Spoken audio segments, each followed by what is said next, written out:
Okay, so deep dive into the cards. We're on the Major Arcana right now, onto the High Priestess.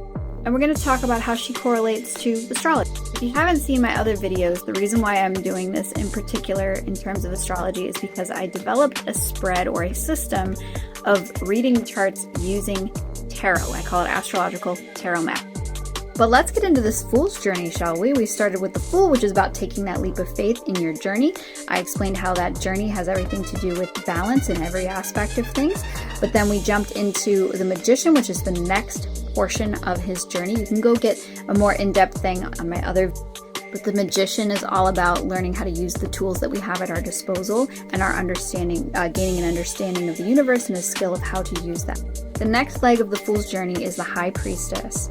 She sits in front of a tapestry, the pattern of which looks very oddly, suspiciously similar to the Tree of Life in the Kabbalah, and that's intentional. She sits in between two pillars, one with a B, one with a J, that is Boaz and Jochin.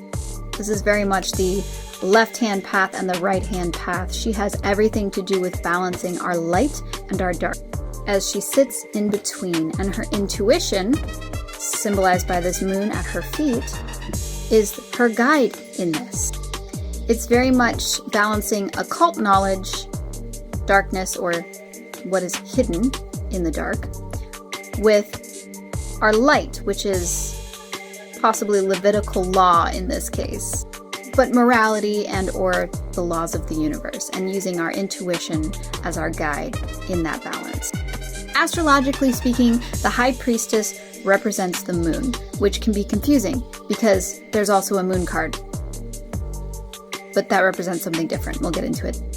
The moon in an astrological chart also has to do with what's unseen or unconscious, and it generally has to do with our unconscious desires. Those desires have a tendency to go neglected or ignored or suppressed unless we reach a level of awareness in our journey.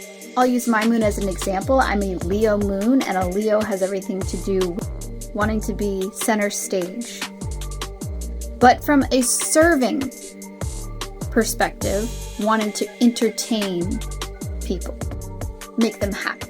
During the unconscious stage of my journey, before I had awakened to that, I very much pushed that desire to want to entertain and be center stage down and suppressed.